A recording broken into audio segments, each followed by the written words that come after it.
आज ना दुपारी 2 वाजता मला शौर्याने असे सुगोकीचे भजे करायला लावले ना. गावाकडनं तिच्या पप्पानी हे पिठाचं पाकिट आणलेलं होतं ना. पुण्यामध्ये इथं काय भेटत नाही ना, ते जळगावलाच भेटतं ना आमच्या इकडं. तर मग ते असे घेऊन आलेले होते ना, तिच्यासाठीच आणलं होतं, तिला खूप आवडते. आज तिने बघितलं तर मम्मी मला आत्ताच करून दे ना म्हणे. मग 2 वाजता तिने मला भजे बनवायला लावले ना दुपारी. हातातलं काम सोडून दिलं होतं ना, फ्रीज वगैरे साफ करायला घेतलं होतं. म्हटलं जाऊ द्या, असं आता लेकरू आहे ना. मग तिच्यासाठी पहिले भजे बनवून दिले ना. त्याच्यात फक्त कांदा, हिरवी मिरची आणि कोथिंबीर टाकायची, मीठ वगैरे सगळं असतं आणि छान एकदम असे नरम होतात ना ते आणि कुरकुरीत टेस्टी लागतात खूपच. तिला तर खूप आवडते ना. मग असं ह्या प्लेट पण तिला आवडते खूप. मग त्याच प्लेटीत आहे ना तिला असे मस्त तळून भजे दिले ना.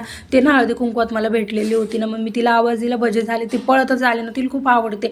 मग मस्त असं तिला भजे दिले होते. म्हटलं चला आता तेल तापलेले तर मग असं 2-4 पोंगे पण तळून घ्यावं ना. पापड वगैरे कुरडे होते ते पण तळून घेतले ना. म्हटलं पोरी पण खातील ना, आपल्याला पण होईल ना. मग कधीतरी चांगलं वाटतं खायला. जास्त तेलकट तर नको खायला पाहिजे, पण कधीतरी ठीक आहे ना. मग असं फ्रीजचं राहिलेलं काम होतं ना, मग ते पण असं करून घ्यायचं होतं ना. लगेच मग असे भांडे पण वाळवायला घातलेले होते गॅलरीमध्ये. मग ते पण घेऊन आले होते, पुसून पासून घेतले कोरडे आणि असे फ्रीजला लावतच होते ना. म्हटलं चला आता क्रिशा पण झोपलेली होती ना, मग राहिलेलं काम होतं ते पण करून घ्या. आता शौर्याची पण पोटपूजा झालेली होती. म्हटलं आता ती पण शांत आहे ना.